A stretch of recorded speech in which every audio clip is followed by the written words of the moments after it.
the single most important battle during the first Trump administration was fighting off President Trump's desire to terminate the Affordable Care Act. And when the Trump administration began in January of 2017, they worked from January till August to queue up a vote to end the Affordable Care Act. And they set aside other priorities. They didn't do a budget under normal budgetary rules and the timing that they were supposed to in the spring, because their priority was ending the Affordable Care Act and taking health insurance away from 30 million people, many of whom have it for the first time in their life, ending the protection that people have if they have a pre-existing condition.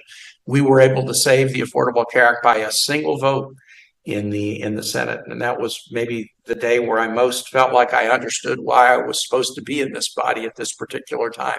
We're expecting the same level of vigorous attack on the Affordable Care Act by the incoming Trump administration. I'm certainly going to spend time asking the Trump nominees to health positions about their plans in this regard. But I'm going to assure anybody, any Virginian, you might have a pre-existing condition, you might be somebody getting subsidies who are able to afford health insurance for the first time in your life because of the subsidies. Perhaps you are the beneficiary of the Medicaid expansion that Virginia did pursuant to the Affordable Care Act. I'm going to do everything I can to fight to make sure we maintain it.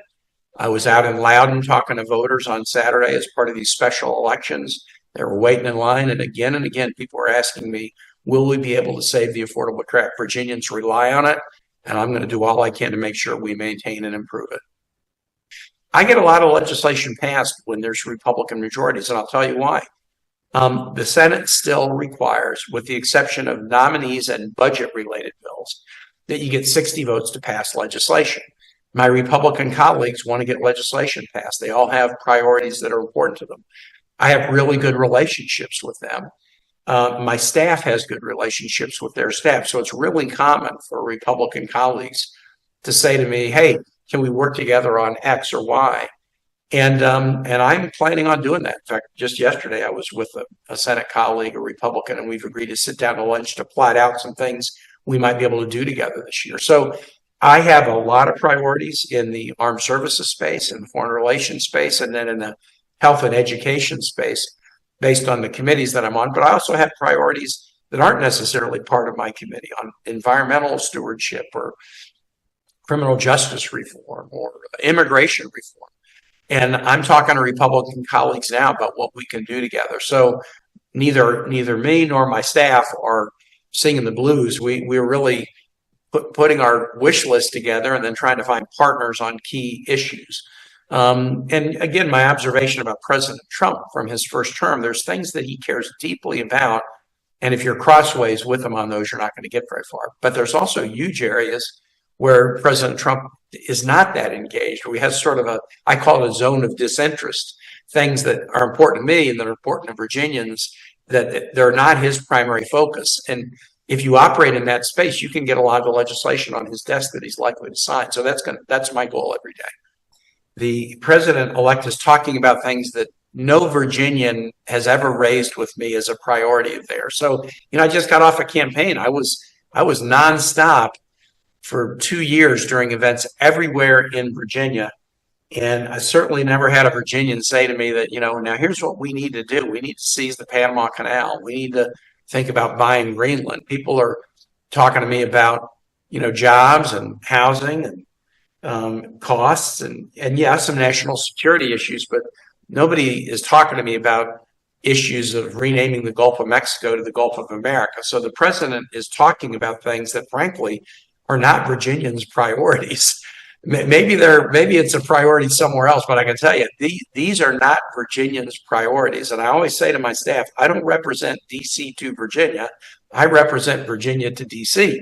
And what I got to carry the weight on every day is the things that Virginians care about. And so when I hear a president-elect talking about stuff that are not Virginians' priorities, it kind of makes me scratch my head. So when your question is how seriously to take this, we are not going to engage in military action against our ally Canada. I mean, they are an ally. They've been with us in every war since the revolution. They've helped us out, and they've been with us, and they're an ally, and we have a peaceful border, and we work cooperatively on everything. And they're one of our three biggest trading partners. We're not going to annex them. We're not going to make them a state. We're not going to turn a great ally for centuries into an adversary. We're not going to do it. So I don't know what President Trump means about that. Panama Canal, this was a canal that was part of the nation of Colombia. That there was an effort in the early 1900s. Panama broke away with U.S. assistance to declare its independence. We worked then to have significant engagement in the construction of the canal, but by treaty now going back 50 years, that is sovereign Panamanian territory. And Panama's been a good ally for us. They're one of the nations in the Americas that we can most count on since the fall of Noriega to be pro-democracy, to respect human rights, to respect democracy, to be an ally in calling out bad behavior of dictatorships in the region. So, one of the things that I was troubled about in President Trump's first term, and I remain troubled about, he seemed to want to cozy up to our adversaries and trash our allies like NATO or Panama or Canada, for example. So I think the right strategy is link arms with your allies, and then you're stronger against your adversaries. And I think I have a difference of opinion about that with President Trump. Ultimately, your question is how seriously to take these. Is this a momentary diatribe or rant during a press conference, or some policy that he really thinks is important? I don't know, but I do know this: these are not Virginia priorities.